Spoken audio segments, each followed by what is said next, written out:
So please recall the following.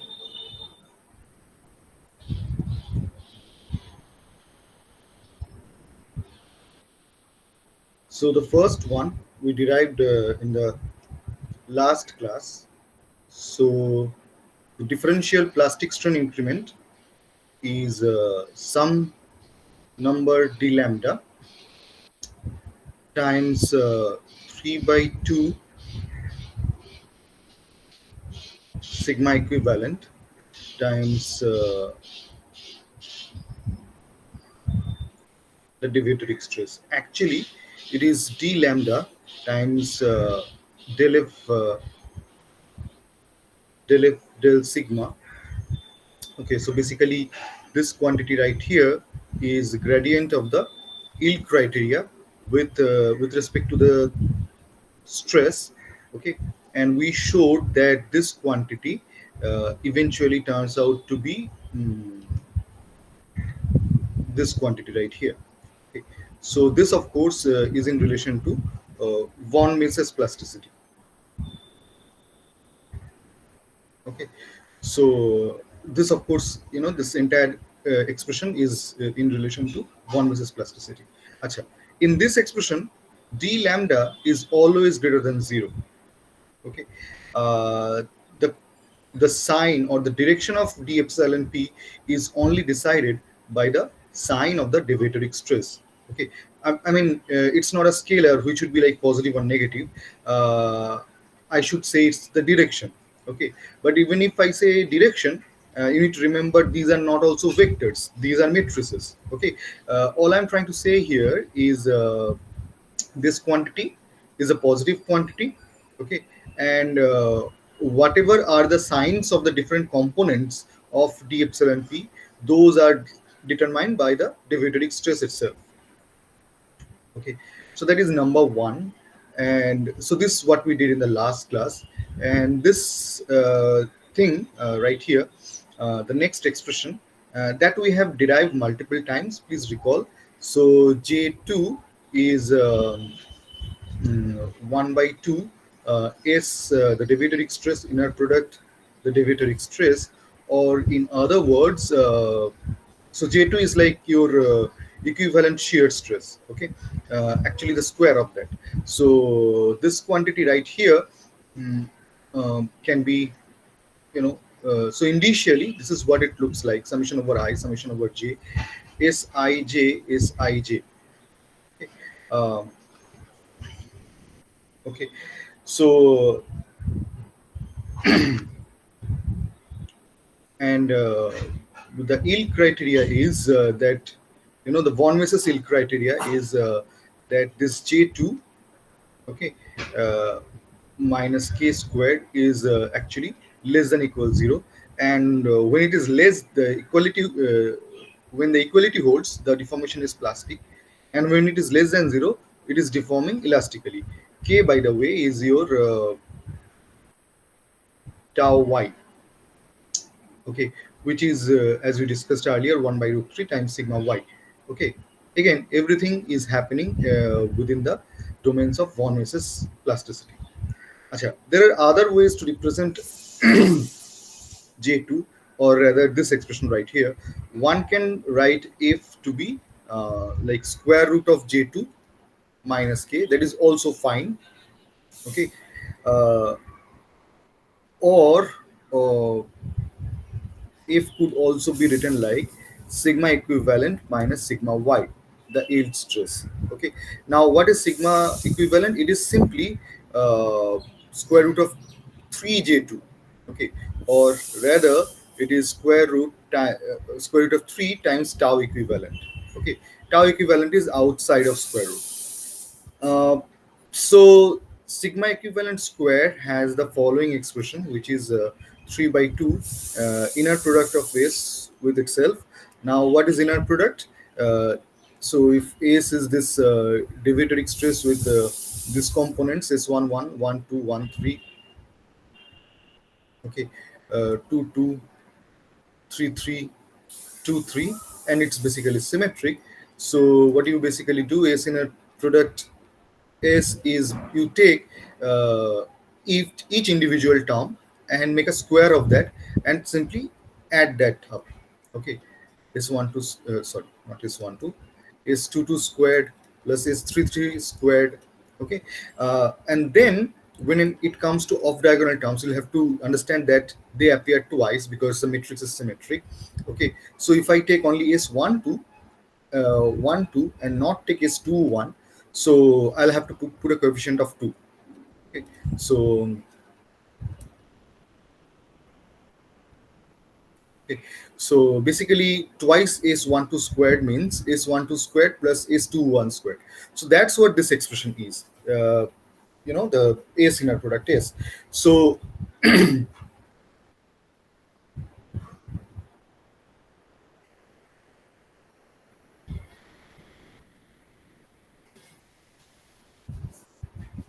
okay,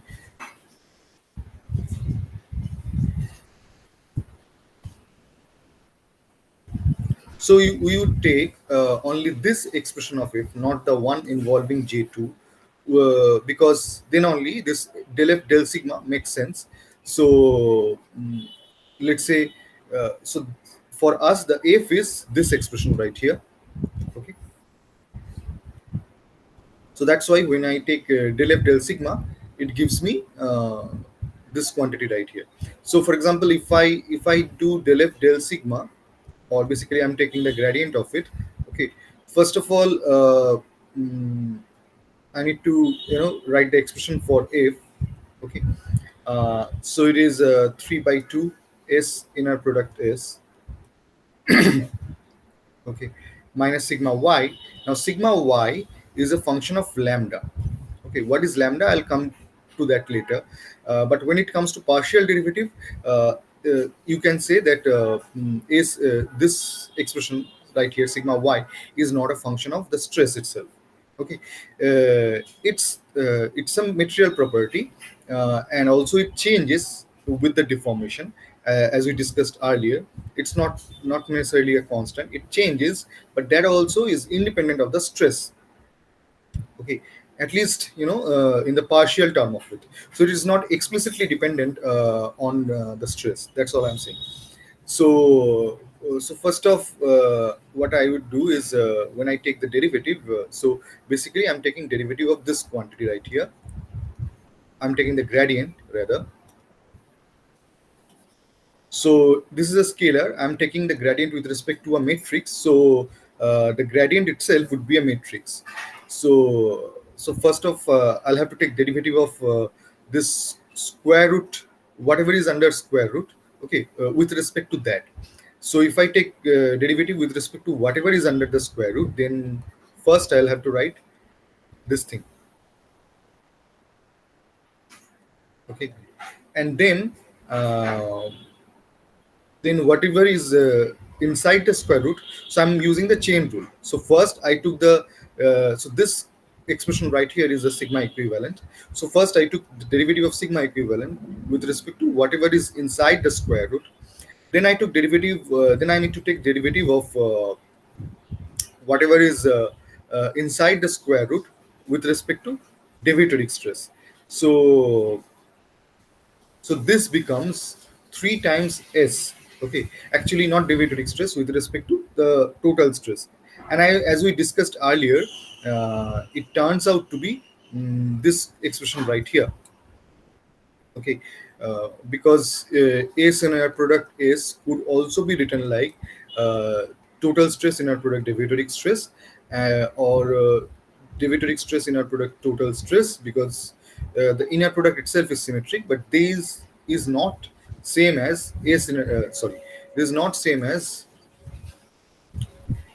inner product of the total stress with itself. Okay, so these three are equal, this is not.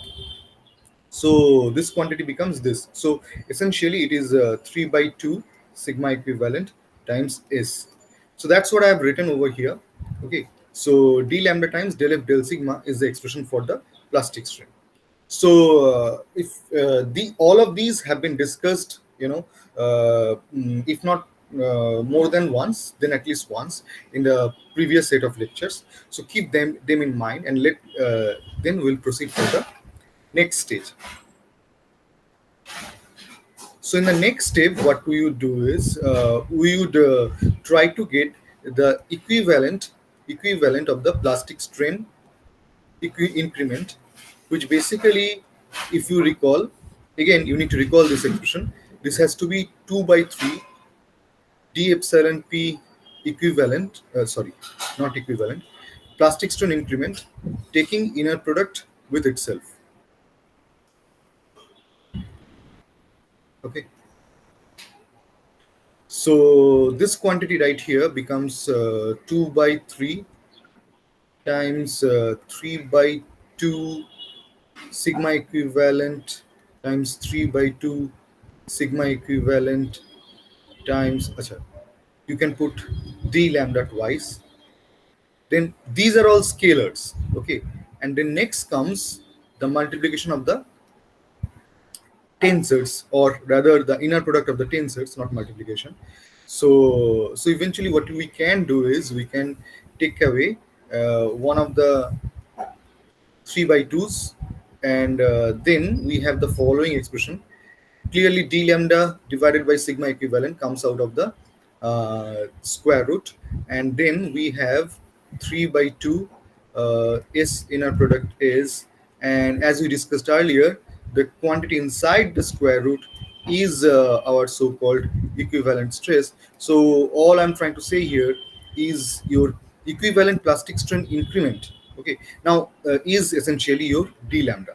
So d lambda has this significance that so we introduced d lambda in the last class, where the plastic strain increment, the tensorial plastic strain increment, that is this quantity, can be written as d lambda times 3 by 2 s divided by sigma equivalent. Okay. So we got that expression, but what was the significance of d lambda? So d lambda is a plastic strain equivalent plastic strain increment. Now whenever you get an equivalent quantity, that has to be greater than 0. Okay. That's how the equivalent quantities are defined. Okay. So this is a quantity greater than 0. So uh, so when I integrate d lambda, okay, uh, I get lambda, and that quantity, I hope you understand what is happening. You see, if there is a rod having an uniaxial tension, okay. So let's say AF and AF over here, and it is developing the the strain, okay, which has, let's say, all the shear components 0, okay, and I'm writing it in a void notation, so I'm representing it as a vector. So it is let's say this is epsilon x, and let's say the majority of the deformation is plastic. Uh, so okay so what we would have is minus epsilon x divided by 2 minus epsilon x divided by 2. Basically, in plasticity, the effective Poisson's ratio, as we discussed, is 0.5, and so this strain itself is deviatoric in nature, because if you add the x, y, and z components, the normal components, the sum is 0. Or if I were to write it as a matrix form, okay, the diagonal terms, the sum of the diagonal terms, or the so-called trace, should be 0. Okay. So imagine, we showed that if I were to take the equivalent of this quantity, so that would be so epsilon equivalent would be square root of epsilon 2 by 3 epsilon x squared plus twice 1 by 4 epsilon x squared. So that becomes 6. So that becomes 3 by 2. Okay. So 2 by 3 times 3 by 2 epsilon x squared. So it is the absolute value of epsilon x. Okay. Now now imagine you had that deformation, okay, uh, you know uh, monotonically. That means the strain only change in the positive direction, okay, and later you compressed the bar, okay, with forces like this, F and F. And let's say you developed compressive strain, which is minus epsilon x by 2, epsilon x by 2, and then 0 0 0, okay. And mm, and so now your your equivalent plastic strain would be again the absolute value of epsilon x. Okay. So my point is that, or in this case, actually, it is epsilon x is always a positive quantity. So you are going to get this expression, right? So my point is that, imagine there is a sequence. Okay, so you first, applied the tensile load, and had the equivalent strain up to epsilon x. Then you started compressing. So initially the stress would be reducing from a positive value. Okay, so the stress would be doing this. If stress were to change with time, so it is initially decreasing, and then you come to a situation where it is negative. Okay. And then you have this plastic strain. Okay, and if you further compress it, you would have some certain other plastic strain right here. So imagine if you, or rather if you do this with strain itself. So let's say this is your uh, uniaxial strain. um, so imagine, so it goes from epsilon x to minus epsilon x. Okay, so let's say this is what the how the strain is changing with time. Okay, and over here and over here you have the same equivalent strain, same equivalent total strain. Now lambda would not be the same value. Okay, if I were to plot the lambda with time, okay, so between 0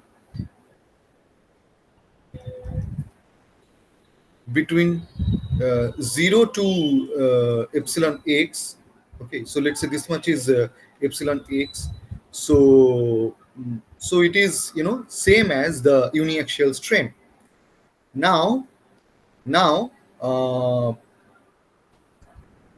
you see this d lambda is always a positive quantity, so it is never decreasing. So even when the uniaxial strain was decreasing, it was still increasing, and by the same amount. Okay, so it reaches twice epsilon x. And in the third phase, when the uniaxial strain further decreases, okay, so it again increases to another epsilon x. So by the end of the by the end of this process, it has arrived at thrice epsilon x. Okay, where epsilon x is a positive quantity. Now equivalent, so basically the difference is, here you are taking the equivalent of the differential strain or the strain increment, and then you are integrating it. Okay, so you are integrating a positive quantity. Here you are taking the equivalent once you have got a certain amount of strain. So you are taking the equivalent of the strain, and this is the integration of the equivalent differential strain. Okay, the two quantities are different. For example, if I were to plot epsilon equivalent, that would be something like this. Okay, so it initially goes to epsilon x, then reduces to 0, just like this one.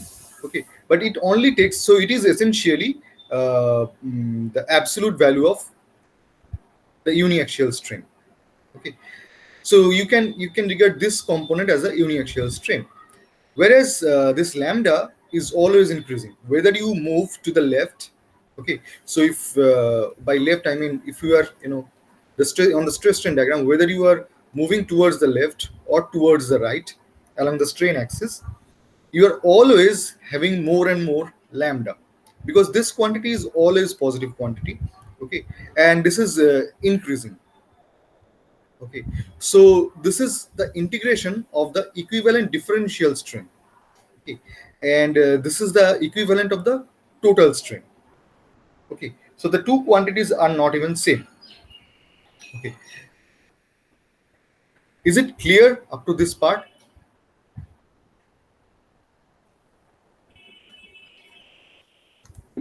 Yes, sir.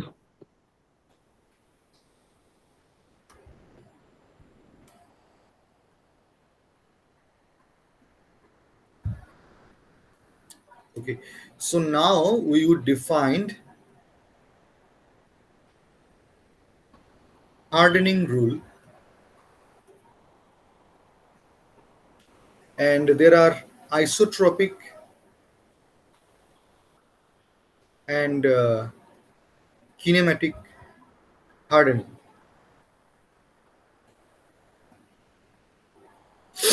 So we know this thing happens when you have unidirectional loading. So the first part is of course elastic, but it's not elastic perfectly plastic, as we have discussed multiple times. So in the plastic zone also the stress increases, and that increment is dependent on something called a hardening. So let's say if I am plotting stress versus total strain, so I have the slope of the curve is in the plastic zone is called tangent modulus. So this is the modulus of elasticity and this is the tangent modulus. But if I were to plot stress against the plastic strain of it, so how much is plastic strain? Let's say you are at this much stress, okay, certain stress sigma over here. So you will have to understand how much strain you can recover by unloading, and that strain is simply, so you are not actually unloading, but whenever you are at a given stress you have to understand how much actually you can unload. So that would be your elastic part of the strain. Take away that from the total part of the strain that you have currently when you are at this stress state sigma, so that becomes your plastic strain. Okay. So now if I plot, so for each stress point I can determine the plastic strain, and the plastic strain is zero before the yield stress. So kind of this curve starts at y-axis at sigma y, and this is the plastic stress strain diagram. So the slope is hardening, and the relation between et and uh, h is also being discussed in the class. So for example, d epsilon total is d sigma divided by et, and that actually is a sum of elastic strain plus plastic strain, and for the elastic strain that would be 1 by e times sigma, and for the plastic strain that has to be this quantity right here. So in the end et is this following expression, e times h, e plus h, which could also be written like h times 1 plus h by e. So since h is much lower than the Young's modulus, the hardening, so et is actually very close to h.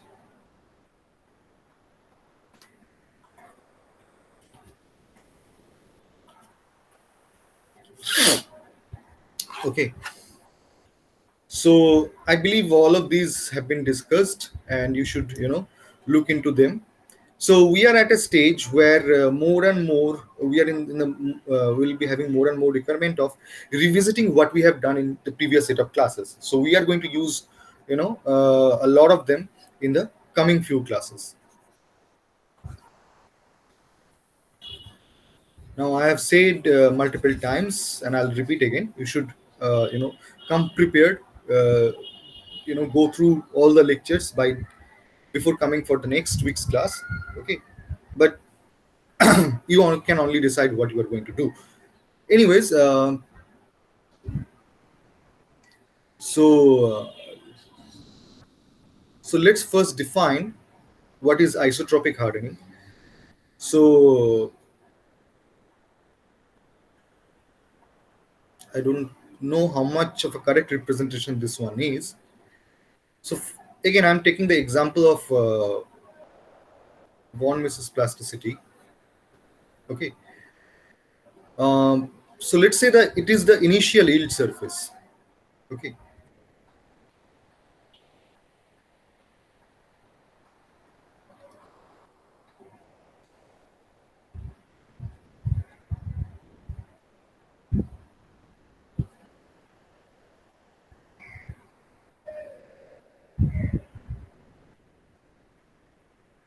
Okay. And this actually, and so is this length corresponds to sigma y. So let's map that on the stress strain diagram. Okay.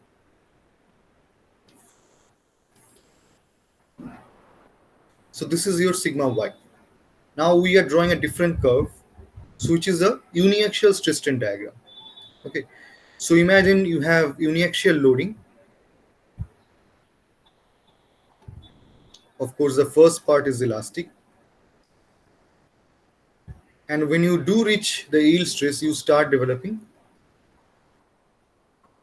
plastic strain, and this becomes the slope of the curve. Okay. Now, at any point, let's say A, okay, if you start unloading, you follow the slope of the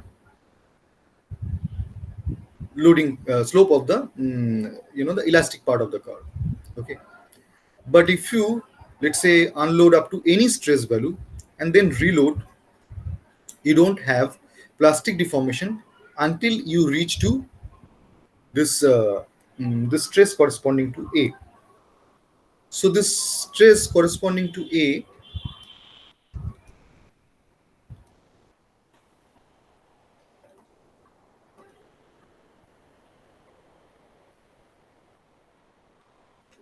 becomes your new yield stress. Okay. Now this could mean two things.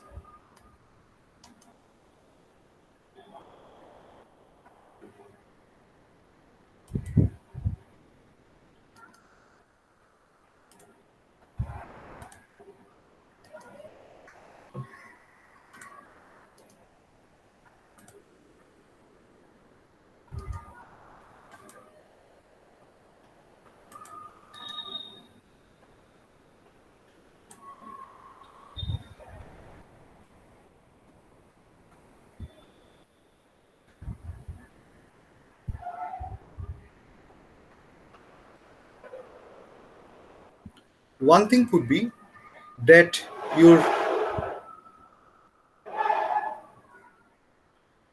yield surface has shifted,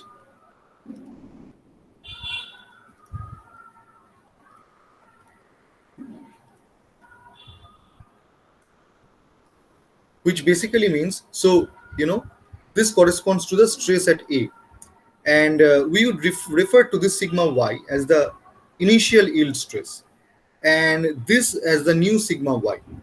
Okay. Which is the current yield stress. Okay. So what has just happened is, as um, no, you will not be referring to this one as current yield stress. Okay, let's just call it sigma A for the time being. Okay. So sigma A is what you need to reach before having any further plastic deformation. So by the time you reach to A, you have gained this much of plastic strain, and that's not when you unload. That's when you just arrived at A, because on unloading, this is the maximum amount of strain that you can recover. Okay. Uh, so by the time you have arrived at A, this is the plastic strain that you have, already developed. Now, if you completely unload or partially unload anywhere, okay, and then you reload, okay, this is A is the point where you can, uh, you know, once you go beyond that, then only you can develop plastic strain. Okay. Any further plastic strain, that is, anything that you have until A, more than that. So this could mean two things: that that your yield surface has shifted. Okay, and the center of your yield surface has also shifted from O to O prime right here. Okay, so in that situation, that O prime is your the back stress, let's call it X. Okay, and that comes somewhere over here.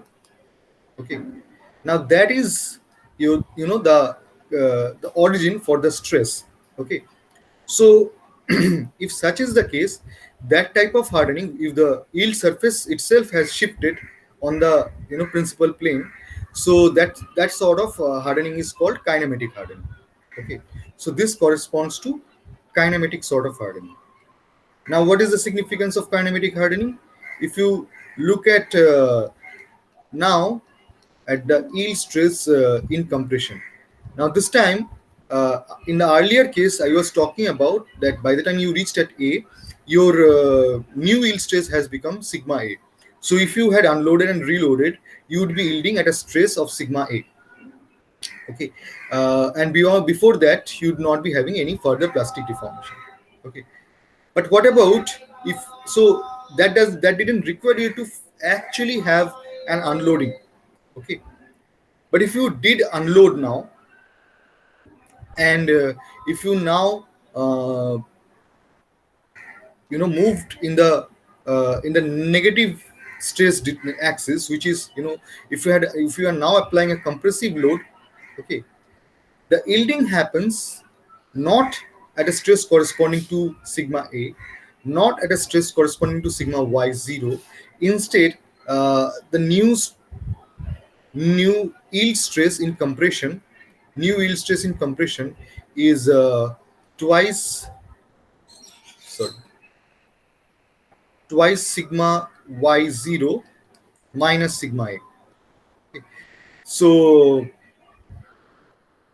this shift right here, which is also same as this one, okay, so this X right here is how much the yield stress has shifted in the tensile direction. But in the compressive direction, it has shifted in reverse. That means the yield stress has reduced in the compressive side. So that is what is your uh, you know that is how the kinematic hardening works. And the kinematic hardening is a representation of the so-called Boschinger effect.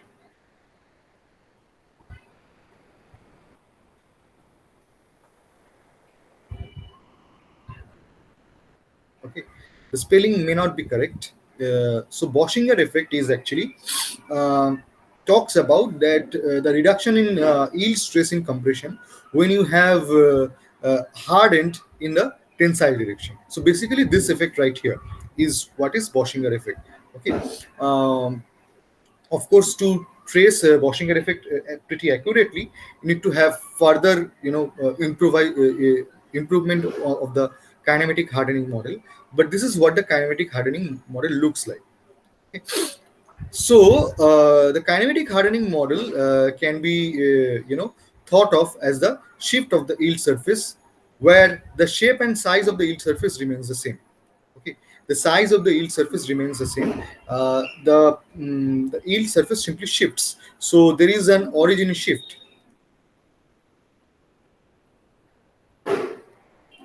And in this case, that shift, which is this vector right here, let's say that has become sigma A minus sigma y0 0 in the two-dimensional principal plane. Okay, so the yield criteria in with kinematic hardening would look something like this. The equivalent of sigma minus x, okay, because the origin has shifted, is actually less than or equal to the yield stress. Okay, and this basically is a constant. Okay, it's a material constant. It's not changing with strain when it comes to pure kinematic hardening, unless of course there is certain amount of isotropic hardening. This quantity is not changing, and this is what the expression looks like. Okay, so all you have to do is take the equivalent by taking a shift in the shift in the stress. Now,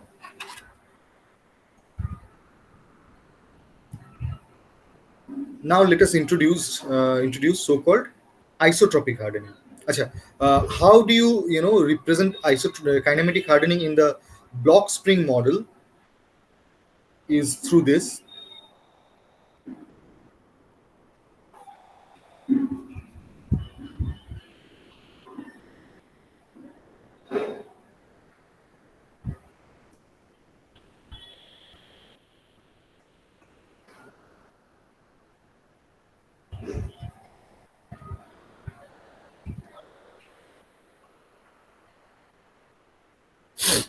Okay, so please go through the first few lectures where we discussed the block and spring models.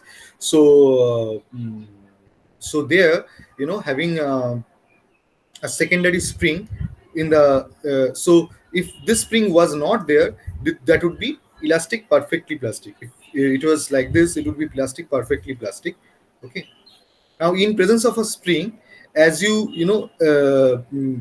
initially apply a tensile load, the spring is also under tensile load. Okay, that actually marks the shift of the origin of the yield surface in the positive x direction, okay, or sigma x. Okay, so in the tensile direction, that shift, okay, is because of this. Okay, and later when you apply compressive load, that actually since the spring is already under tension, okay, so let's say by x amount, okay, so it is also pulling the block by an x amount, and and you are being resisted by so when you are now Sir, loading in compression, one second, when you are now loading in compression with a stress of sigma, you are being restricted by this force F right here, and this F can at most have a value of maximum sigma y. So when it is actually yielding in compression, so this value is sigma y, and then sigma is actually your sigma y minus x. Okay, হ্যাঁ বলো। Sir screen share বন্ধ হয়ে গেছে। Screen share বন্ধ হয়ে গেছে?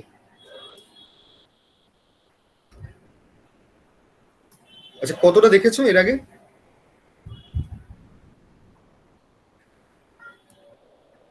হ্যাঁ sir, এক্ষুনি বন্ধ হলো। Okay. So all I'm saying is, if there is a secondary spring, okay, at the end of the tensile loading process, it would be under tension by, let's say, this amount, okay, and that amount is actually the mark. That actually is a representation of how much the yield surface has shifted, okay, or the origin of the stress has shifted, and then when you load in compression with a load sigma at the time of yielding in compression, that is when the first time it is moving in the negative x direction, so this block is moving in the negative x direction, that is happening when the sigma is sigma y minus x, because this spring is already under tension, it is applying a force in the negative x already, so you need a smaller stress to have yielding. Okay, so this block spring model is effectively representing the kinematic hardening process. Okay, now let us go into the details of isotropic hardening and how that works. তাহলে So extra কম্প্রেশনের জন্য accordingly ইকুয়েশনটাতে change হয়ে যাবে তো, now because sigma এ minus sigma Y naught এর তো ইউনিঅ্যাক্সিয়াল টেনশনের জন্য। না না, ব্যাপারটা শোনো কি হচ্ছে।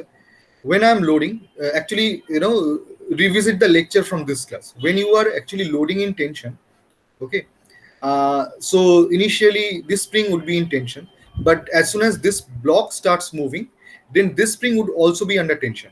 Okay, but let's say now you have arrived at sigma a, and if you slightly reduce the stress from sigma a, the moment you reduce the stress, this block becomes stationary, because the force across this block is simply was sigma y, and the moment it falls below that sigma y, this block becomes stationary. Okay, there was a force coming from this side.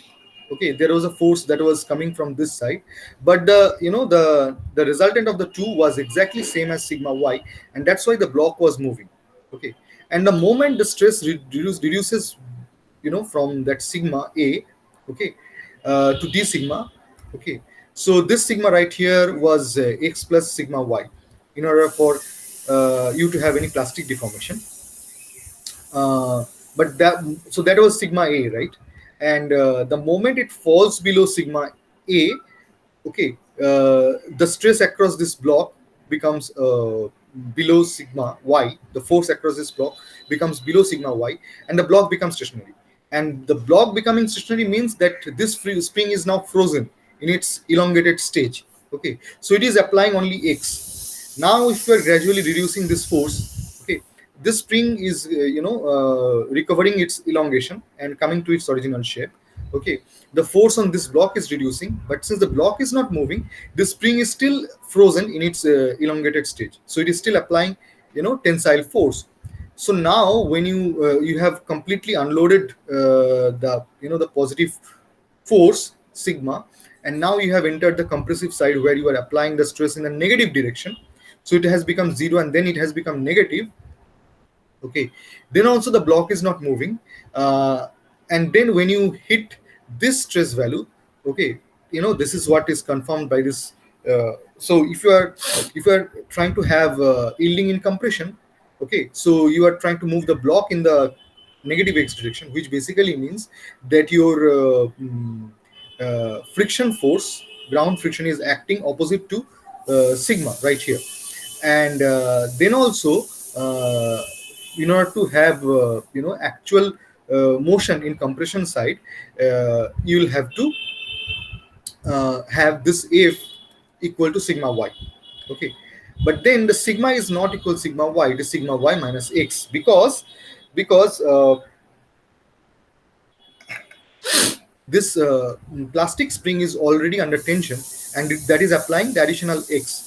So which when you are having tensile deformation was opposing the motion, but when you are having a compressive deformation, it is actually assisting the motion, and that's why the yield stress in compression reduces.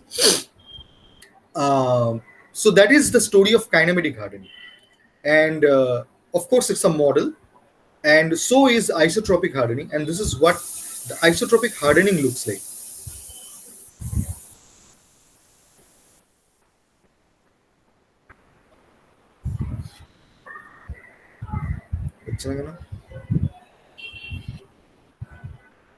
Okay, so this is what the isotropic hardening would be. So let's say in tension, if we have gained the yield stress by an amount of x, actually then we would be referring to it as r. Then also in compression, you have gained from the original yield surface, you have gained this much of your size of your yield stress. Okay, so basically the size of the yield surface has increased. The origin is still the same, but the size has increased. Okay, and that's what is isotropic hardening. And when that happens, this curve right here only yields when you reach sigma a in the compression, which is higher than sigma y. Okay, so from sigma y, it has reached a value of sigma a. So let's say this much is sigma a. Okay, so when you reach sigma a, that's when you start yielding in compression. Okay, so why is it referred to as isotropic? You see, we started with an isotropic elasticity, linear elasticity, and then we were talking about isotropic plasticity.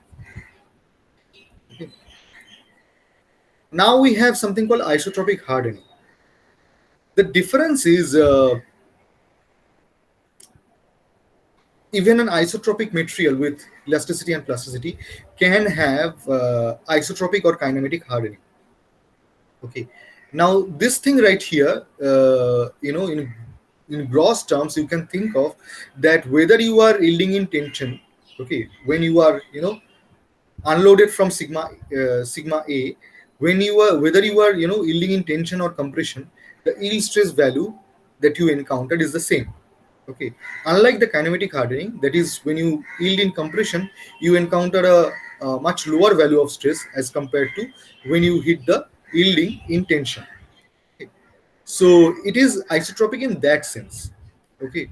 Otherwise, the general meaning of isotropy is that it is independent of direction. So is this one, but in that case, the direction would mean whether you are elongating in x, y, or z, or negative x, negative y, or negative z. Okay, you have the same Young's moduli in each direction. Okay, so that's what is the meaning of isotropy in elasticity, let's say. Whereas the isotropic hardening means that once you have certain amount of hardening, once you have certain amount of plastic deformation, your yield stress has changed, and that change yield stress applies to any direction, whether you are elongating in tension or compression, or let's say if you now elongate in y direction, there also it applies. Okay, such is not the case with kinematic hardening. Okay, because let's say in kinematic hardening, uh, your yield stress in compression may still remain the same value. Okay. Sorry, your yield stress in other direction, let's say along sigma 2, may still be the same value or a different value. Okay, the point is the yield stress is not same whether you are going tensile or compressive, or if you are changing direction. Okay. So that is the difference. So it is a change in the size of the yield surface. Okay, so now, mm, how do I represent that schematically in this block string diagram? Is that the sigma y right here is a function of your so-called lambda. Okay, you recall lambda is integration d epsilon p equivalent, which is basically d lambda. Okay, so it's only a positive quantity, always increasing positive quantity.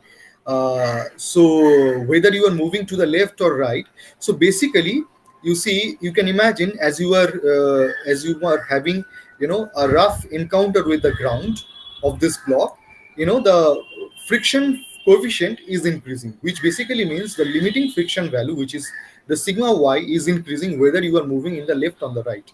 So the kinematic hardening would look like elastic perfectly plastic, but the isotropic hardening model would simply look like this: the elastic perfectly plastic, but then this if so this sigma y right here is increasing as you have more and more plastic deformation in any direction. Okay, and how is it represented using equation?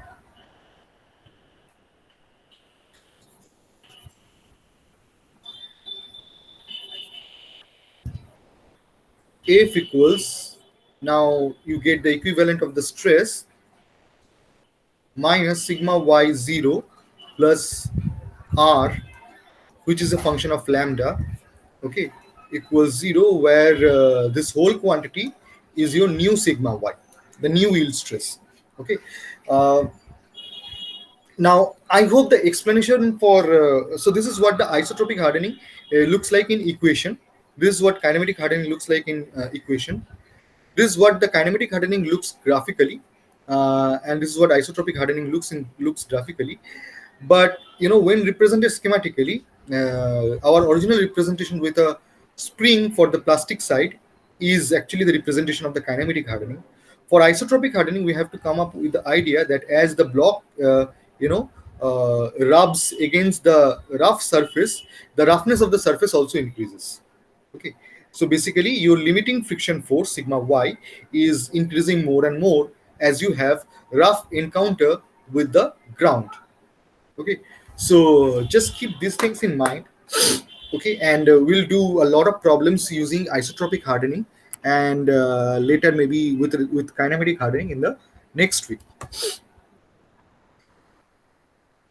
Okay, so unless you have any further questions, we can actually end the class, and we'll meet on next Monday.